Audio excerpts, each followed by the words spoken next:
This is the Stuff I Heard podcast, and I'm about to hit go on the audio. You ready? Here we go. And today happens to be Wednesday, May the 22nd, 2019.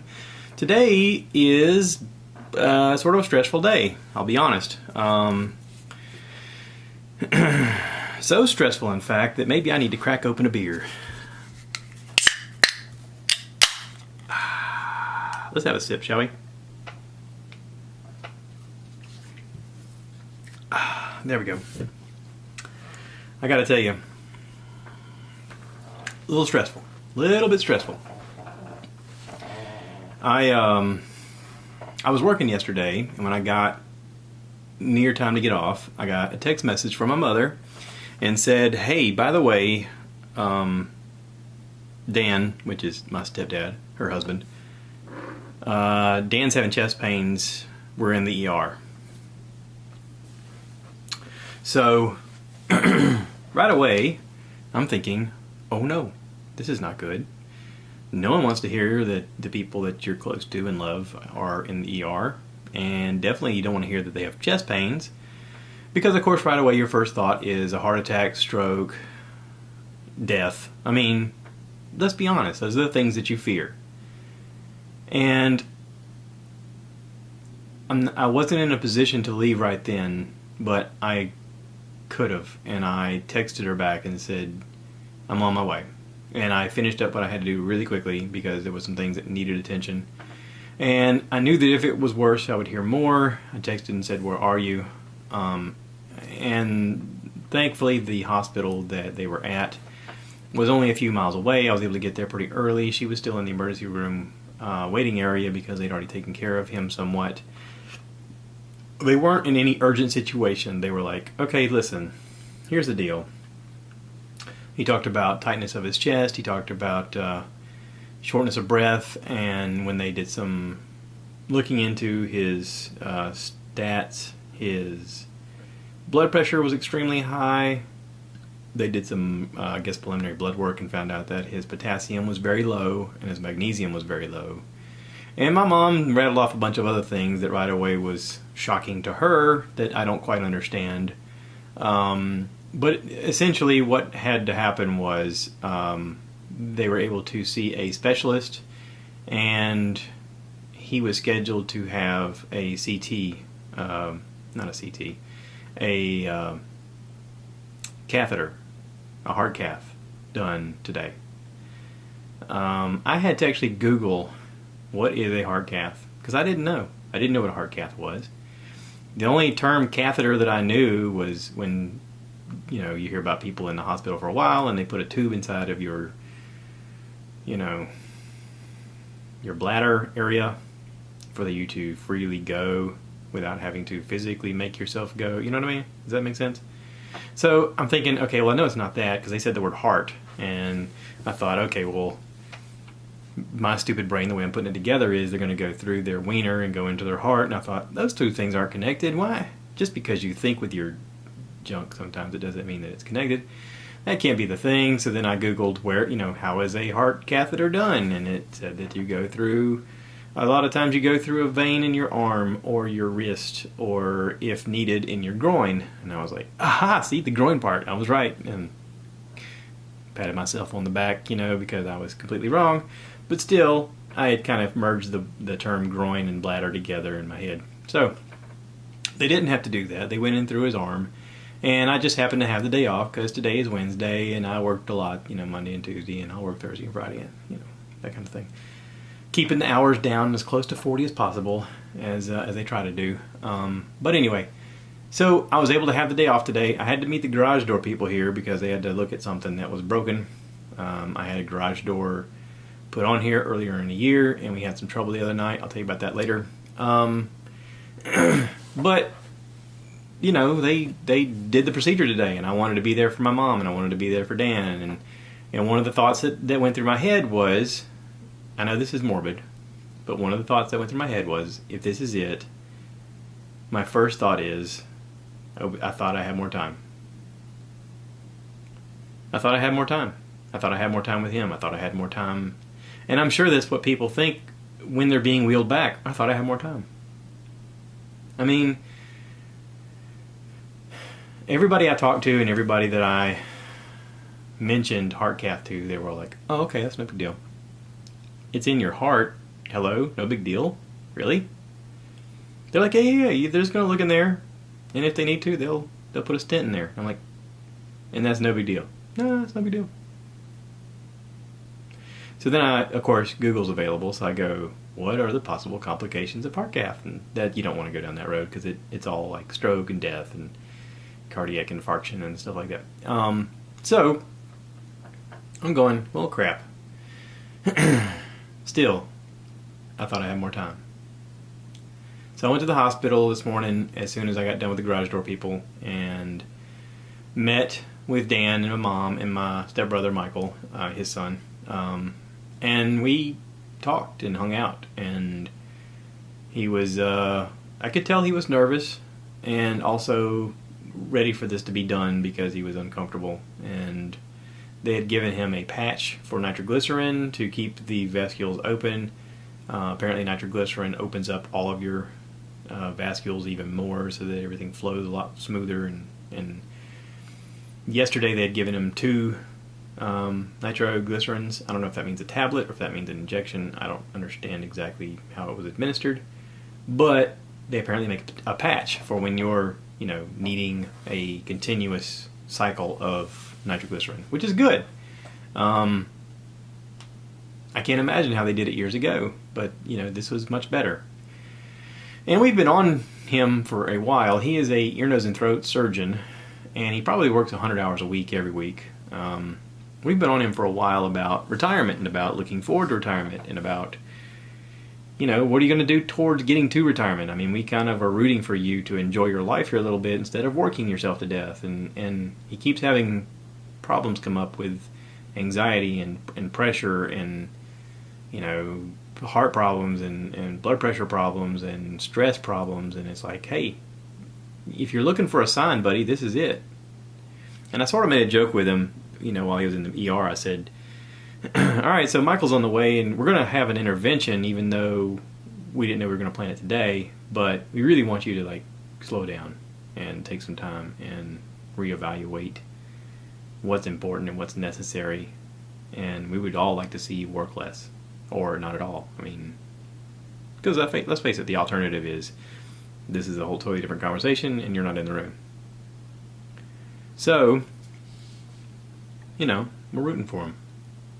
And, we got to spend a little time with him, and before they wheeled him back to do the surgery, no one was really saying it, but I told him, I said, listen, I know this is routine, but I just want it said before you get wheeled back, I love you. Because I thought, what if I don't get the chance? What if this is it? What if something goes wrong? I want to at least say it. He's not a touchy-feely guy. He's not the guy that's going to say how he feels often. But I am. I'm unafraid. I was raised by my mama. What can I say? Thanks, Mom. So, I got to tell him, I love you. Because I do. He's been in my mom's life since I got out of the military. I mean, they were married, I think, in 98 or 97, something like that. I don't exactly know. I wasn't here. I was in California. But, I mean, that's 20 whatever years later. 24 years later? 23? I don't know. I can't do math. So, I mean, that's a lifetime for most people. That's a long relationship. And, he's been there in my life when things have gone wrong and I've needed help. And when my wife was in the hospital for various things, and when my stepson was in the hospital, and he's always been there for us for when things are necessary. And he's never said, no, kiss my ass, I don't want to do that. None of that. And like I said, my first thought was, I thought I had more time. And now I have more time. We all have more time. If you're listening to this and you hear the sound of my voice, you have more time. Make something of it. Do something. Be a part. Be a part.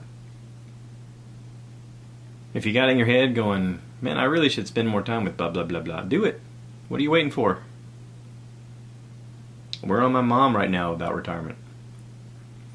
She used to say, oh, I don't know, because I would bug her about it. When are you going to retire? You could spend some time with your grandkids and enjoy this time, and you could do this and you could do that, and you could travel. You don't have to do all this. And she used to say, I don't know, I don't think I can ever retire. Well, dialogue has changed. Now if I ask her, she says, in a year. Probably in a year. We'll see. Probably in a year. Good. Because if you plan to fail, if you fail to plan, then you plan to fail. And obviously she has a plan. So that means that she's thought about it enough to say, okay, I'm going to design my exit strategy from this workforce BS. I'm going to figure out a way. And, I look up to them. I look up to my dad. I look up to my mom. I look up to my stepdad. I look up to my stepmom. I look towards the things that I see them do. I look towards the things I see my wife's parents do. And I go, okay, what do I want to do in the next step of my life? Because basically they're forming the blueprint of what I'm going to do.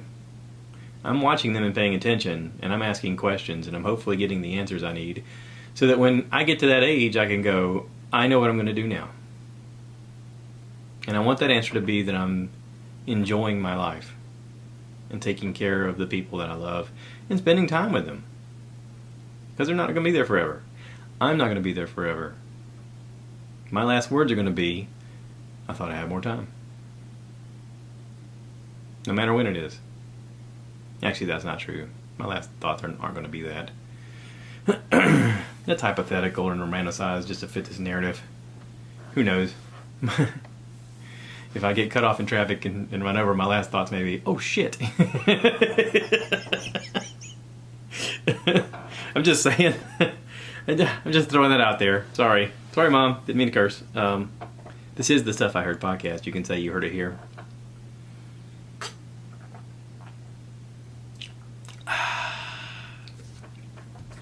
Let's talk a minute about beer. Specifically, let's talk a minute about Leinenkugel beer. This is not an advertisement. This is just an observation of my interaction. Years ago, many moons ago, my wife volunteered to keep my sister's twins, and we kept them overnight. And it was such a rough experience that the next day, my wife said, hey, let's go somewhere where we can have a beer. And so we went to Mellow Mushroom, had a pizza, and ordered some beer. My wife doesn't drink beer, but she was like, I need something to drink. We asked the waitress when she walked by, hey, what would you recommend? And my wife told her, she said, I don't really like beer, but I kind of want a beer. And I was drinking Blue Moon at the time, and the lady brought over a Leinenkugel Summer Shandy. It has a lemon kind of zesty flavor to it. To me, it tastes great. They brought it over. She enjoyed it. I enjoyed it. I thought, wow, I don't even know how to pronounce it. The girl kept saying it. Leinenkugel, Leinenkugel, Leinenkugel. And I was like, Leinen who? What are you saying? I had to get her to slow it down, and I actually spelled it out on my phone as a text message to my wife, just so I could have it there, I could read. And then we left there, and we went to the grocery store, and we saw if we could find a 6-pack. And we bought a 6-pack, and it was delightful. And I was like, oh, I really like this.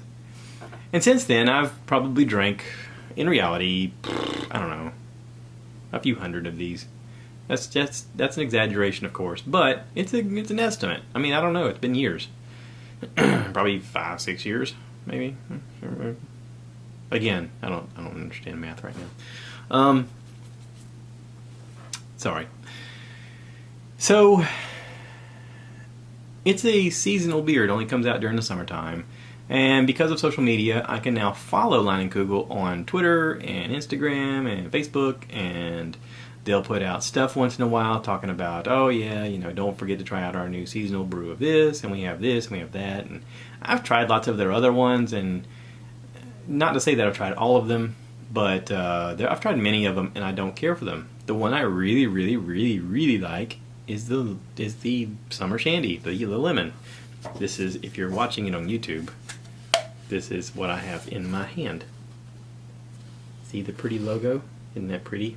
This is why you watch the video, folks, just so you can see this part. Or you can Google it, whatever. So anyway, I've been going to the grocery store lately, and when I walk by the aisle, I try to keep some at the house, because once in a while I want a beer. Like today, I wanted a beer. And I looked in there and I thought, well, I got a couple. It's going to be extremely hot this weekend, and I bet since it's Memorial Day weekend, the shelves are going to be empty. Let me see if they have some while I'm at the store.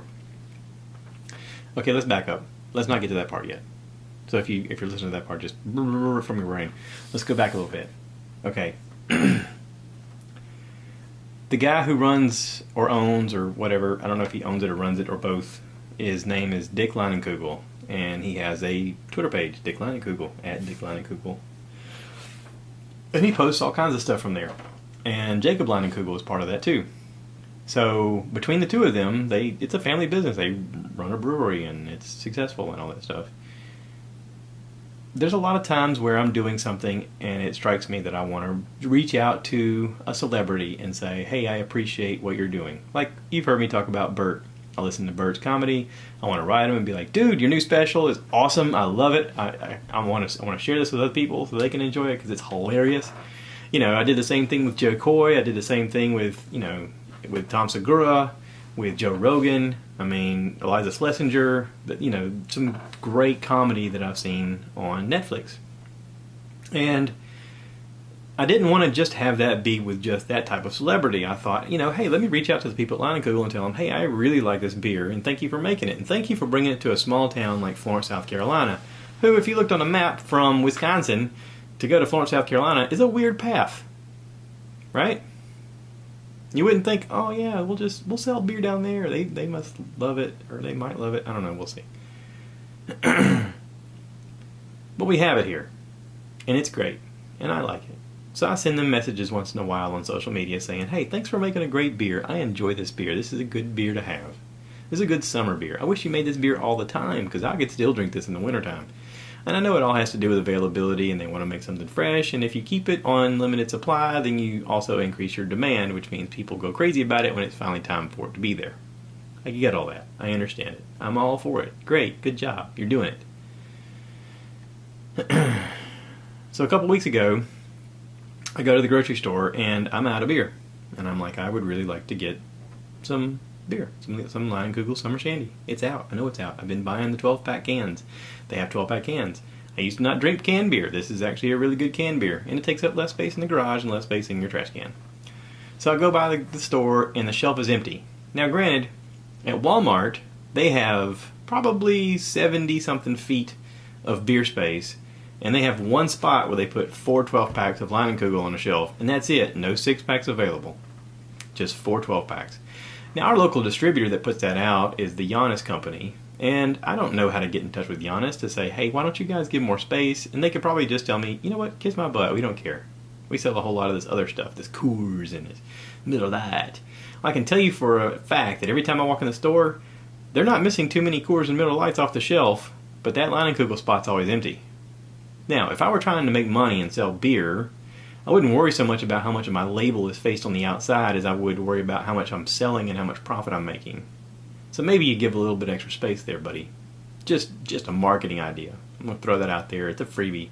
If you hear it, you'd be like, oh wow, maybe he's got a point. Maybe I'll pass that along to somebody who actually cares. Nobody really cares what I think. But hey, this is the Stuff I Heard podcast, so you can tell them you heard it here. I don't care. I'll call them out. I'm calling them out right now. May 22nd, baby. Yannis, put more on the shelf, buddy. Thank you. So anyway, I went to Walmart and they had none on the shelf and I couldn't buy any and I was a little pissed off about it. So then I went to Food Line. They carry 12-packs and 6-packs of bottles and cans. Not the 6-pack cans, but 12-pack cans. They had none on the shelf. None. Again, one slot for 6-packs and one slot for 12-packs. And you could put 4 12-packs on the shelf and you can put 4 6-packs on the shelf. And that's it. So then I went to a third store. Well, they were out. So then I got pissed off and I got on my little social media thing. I bought Modelo, by the way, just because I wanted a beer that weekend. I was going to be outside. I was going to be messing around in the garage. And I thought, this will be nice, man. I get to sit out there, have a nice cold beer, mess around in the garage. Who knows? I might build a chair. Which I did, by the way. If you look on my Instagram or my YouTube, you'll see I built a chair. I've never built a chair before in my life, but I built a chair. And I got on my little on Twitter, and I wrote Leinenkugel, and I wrote Dick Leininkugel. And I said, hey, by the way, I don't know what we got to do to get beer on the shelf down here in Florence, South Carolina, but I've traveled to 3 grocery stores, and they don't want to seem to put it on the shelf. Is there anything you can do? Please help. Florence, South Carolina. He wrote back and he tagged in the Yannis company that distributes it here, and he says, is there anything we can do to make this happen? So, when I go back to Walmart this past week, there was a spot for 4 12-packs. They had removed everything on the shelf, but there was only a slot for 4. There was 3 on the shelf, and I bought 2 12-packs. Because I thought, I am not going to be without. I'm going to actually plan ahead and buy extra just to have here at the house. I probably only drink like 2 or 3 beers once in a while. But I don't want to be without. I don't want to go to the thing and be like, well, why didn't I plan ahead? Because then I blame myself. Why didn't I plan ahead? Why didn't I think about the fact that eventually I want to go and open the cabinet and get the thing I want? And I don't have any now. I blame myself. I beat myself up. But I'll tell you what happened today. After I left the hospital, I knew I had to go by the grocery store and get some heavy cream for my wife and for our coffee and for our smoothies and stuff like that. And I went to Food Line because I thought, it's on the way home. Sure, why not? I walked by the shelf near the beer section heading towards the cream section, and they have a display, and it's just a topper on an end cap, but they have buy one get one free 6-packs of Leinenkugel Summer Shandy. They advertised it. $3. Let's see. I don't want to get this wrong because people are going to be like, shut up. $3.74. $3.74 for a 6-pack of Leinenkugel Summer Shandy at Food Line right now. Right now. And it's going to run from today through Memorial Day weekend. The shelf holds, it looks like 3, 6, 9, 12. The shelf holds 15 6-packs on this end cap. That's all it holds. The shelf on the actual, where the cold beer is, still only holds 4. But at $3.74, I couldn't pass it up. I was like, it's almost like Dick Leininkugel called the local place and said, listen, we got a demand and we got to fill this demand, and I'm going to make sure this happens. I haven't written them a thing yet, but I'm going to today and tell them thank you. I don't know if you had anything to do with this or if I had anything to do with this, but thank you. So I bought 4 6-packs while I was there. I figured, screw it. I'll put it in the garage. I'll put it in my little garage fridge. I got it for later. Why not? It's half price. So anyway, thank you to Yannis. I don't know if you had anything to do with it. I wish you would expand the space. But thank you to Yannis for working out some kind of deal. Again, you probably didn't. It's probably Leinenkugel dealing with Food Line. Whoever did it. Thank you to Dick Leininkugel for reaching out on social media and saying, hey, let's fix this problem. Let's give the people the product that we're selling. You guys want to make money. I want to make money. This guy wants to give us money for product that we make. This is how this whole economy thing works. He didn't say that part. That's what I'm thinking. But anyway. Anyway, you get what I'm saying, right? So, enough about that. That was a unsolicited commercial conversation about a beer that I enjoy.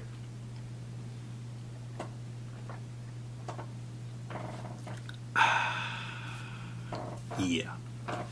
So anyway, I know right now if you're listening, you're going, geez, okay, dude, we get it. Get on with it. Hopefully this weekend I'll have a special guest.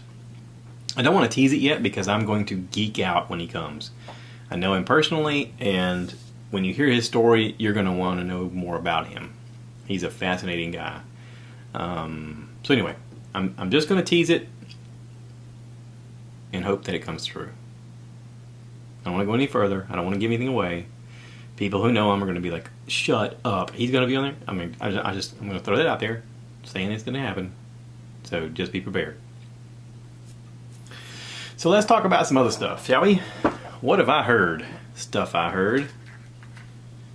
Sounds so weird saying that. What have I heard? Stuff I heard? Sounds like I'm talking in some weird hieroglyph version of reality. Okay, so I don't know what's going on with Bert. He hasn't put out a podcast since May 14th. Maybe he's out of content. I know he's traveling on his Body Shots World Tour. And again, if you're curious about going on the Body Shots World Tour and seeing him, go to bertbertbert.com, look up tours, click on the link, and when it's asked for the special promotional code, enter the code SHOTS, SHOTS, SHOTS. And you get to save quite a bit from booking it through the regular venue. I heard a really good interview podcast. Why did I just say interview? I heard a really good podcast. I'm looking. I know you guys are like, yeah, hurry up there, bud. Time is money. Listen, this is a free podcast. You get what you pay for, right? I mean, I don't feel like I'm letting you guys down any. I'm definitely trying to come through full steam ahead. I listened to a hilarious Michael Rosenbaum Inside of You podcast, episode 36 with Theo Von. That is awesome. I've heard a lot about Theo Von in the past, and I've heard him on other things. Matter of fact, there's a great Something's Burning on YouTube with Bert Kreischer, Theo Von, and I forget who he was with. Somebody else. Anyway, Theo Von is a hilarious comedian, and his life is interesting. It's an interesting life. You gotta check it out. Theo Von is a stand-up comedian. He has a podcast called This Past Weekend. He discusses having a father that was 70 years older than him, growing up in Louisiana, and in a stray animal belt? What? Growing up in Louisiana in the stray animal belt. I don't exactly know what that means. And having an adult penis by the time he was 5 years old. True story. Theo opens up about wetting the bed until he was far too old, and how love ruined sex for him. And the time he gave an escort a gift card to a dermatologist.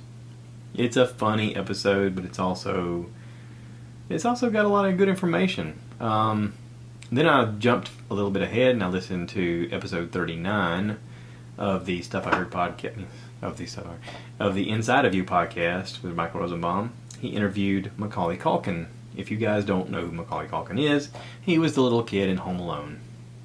He was also in Richie Rich. He was in Uncle Buck. He's been in a lot of things. Macaulay actually has his own podcast. Bunny Ears, I think is the name of the podcast. I haven't listened to it.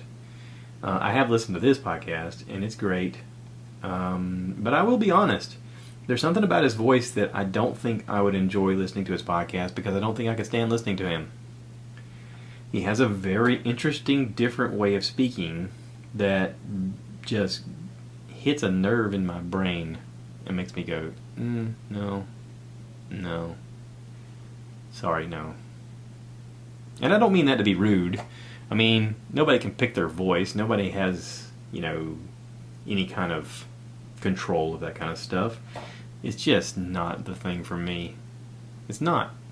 But he's an interesting guy and an interesting part of history.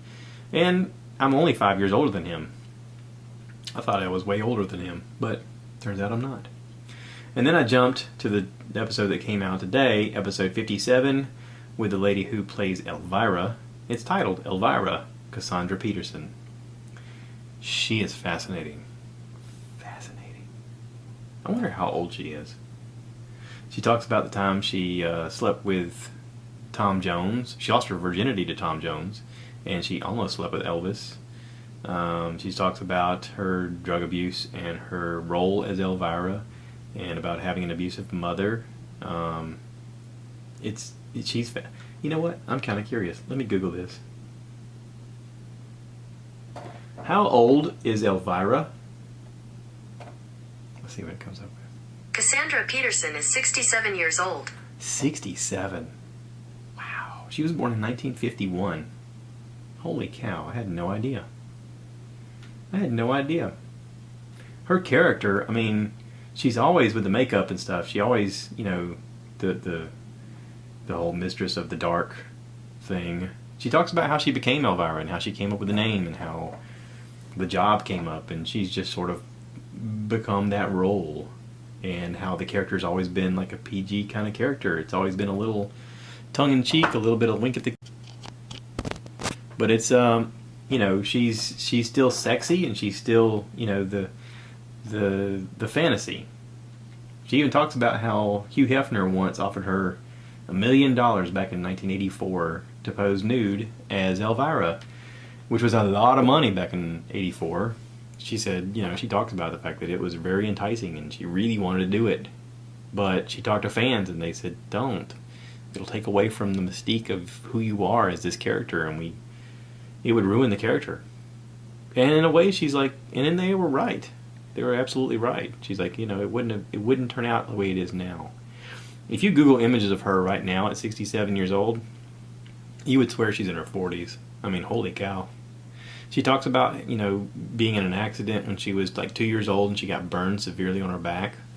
You know, interesting. It's a very interesting podcast. I know that a lot of times people are like, you're always promoting other people's stuff. How come blah, blah, blah, blah. Listen, I like to find interesting stuff and I like to pass it along to you guys because I figure, if nothing else, then maybe this is interesting to someone else, and you can go, hey, I heard this podcast where this guy talks about other podcasts and other things he watched on Netflix. It's really cool.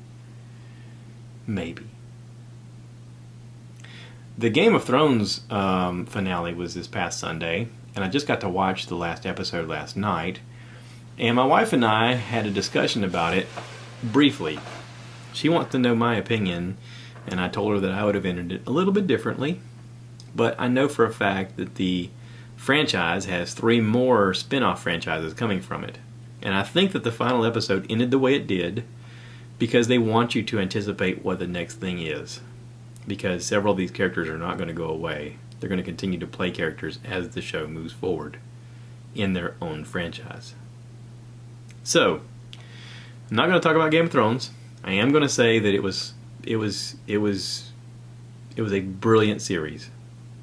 It was brilliant writing. Even though the last season seemed a little rushed with the Twitter pictures that people posted of watching it live and noticing that there was like a Starbucks cup in one scene and there was a, you know, Aquafina water bottle in another scene. Listen, you got a lot of moving parts, you got a lot of pressure, you got a lot of things to make perfect, and the show is pretty awesome. If you look at the 8 seasons that it was out, I don't even know how many hours it was on TV. I bet somewhere out there there's a calculation to tell you how many hours it was in 8 seasons worth of television. It's pretty impressive. Each episode was like watching a miniature movie. The production quality was incredible, the writing was incredible, the acting was incredible. No one took time off. Except for maybe the guy that's supposed to make sure all the crap is not around their feet or on the table when they start shooting. But for your money, for what you're watching, it's better than most movies you go to the movies and see. Because they only last like an hour and a half, 2 hours. Or if you're Marvel, 3.5 hours for that Endgame. Shout out to Endgame. But yeah. As a whole, I gotta say, Game of Thrones is some of the best content ever created by anybody. I was riding with a guy the other day, and he said, so what is Game of Thrones? Like, I've never seen it. And I said, well, in the beginning, it's boobs and dragons and swords, and he's like, boobs? And I was like, it's HBO. They're trying to get you in. I said, so, yes, there are gratuitous boobs in the beginning. And then there's more swordplay. And at a certain point, there's, like, zombie type things. And then there's dragons. And then there's fire. And then, you know, there's conflict. And there's, you know, crazy scenarios. And it's a fun ride. And he's like, oh, okay. I don't think he's going to watch it. I don't know if my description was actually good. I thought it was, but I was trying to be clever. And I often fail at being clever. So, anyway. I'm going to wrap this up. You guys have listened to me long enough. It's been about 35 minutes now. That's longer than I normally do by myself. I actually had to reset the camera in the process. I am watching House of Cards. I know it's taken me quite a while to catch up with the rest of the known universe. But hey, just because I'm late to the game doesn't mean I ain't here to party. I just watched in the last week, I've watched the first season of House of Cards, and I get it now. I get it why people are crazy about the show. Holy cow. The writing and the acting and everything. You know, it's one thing to do like a science fiction-y thing, like Game of Thrones, where you have dragons and White Walkers and stuff like that, and, you know, magic. It's another thing to do just a drama with people just pretending to be people, and actual interactions and dangers and loves and romance and death and all the things that inhabit normal people's lives. Deception, lies, conflict. And so far, the first season is full of every bit of that. It is a good drama. If you're out there and you're looking for an adult drama, something to really sink your teeth into, I can tell you, after watching a season of it, this is one. If you haven't seen House of Cards, start watching it. I guarantee you by the second episode, you're going to be like, oh, this is getting good. It doesn't take long. I mean, right away, I'm in love with the main character, Frank Underwood, and his wife, Claire. I like their interaction. I like the smoking by the window thing that they do in the beginning. I dig it. I don't know why. There's something about it. There's something mysterious about it. And it's like they plot together. They know each other's secrets, and they're honest with each other in a creepy kind of way, but also in a lovely kind of way. It's sort of like, I'm going to take over the world, and I want you to be part of it. And if you'll help me, we can do this together. And they signed up for it, and they're into it, both of them. It's fascinating. It's a fascinating show. So anyway, you'll probably hear me talk about that more as the weeks go on, because I'm going to continue watching it. I heard that this past season wasn't that great because Kevin Spacey got in trouble for supposedly sexually harassing a bunch of men. So he was killed off on the show or something like that. I don't know. I'll find out. But we'll see. We'll see what happens. I'm not going to not watch it now. It's too good. So anyway, I would like to thank everybody for continued support, and thank you for reviewing, and subscribing, and sharing this with your friends. I see the numbers come across, and I'm amazed every time. I can't believe that anybody gives a crap what I think. So thank you. Thank you so much. And hey, Jacob and Dick Leininkugel, thank you for making one heck of a beer and following up on it. Thank you to the local food line for running this special. It's $3.74 for a 6-pack. Yay! I feel like I'm winning something. Yay! And that's it. You guys take care. Have a great week. Thank you to Dr. Holland for the stents that you put in my stepdad. And here's to a speedy recovery for my stepdad. Y'all take care. This is where I'm supposed to say, cue the cow, baby!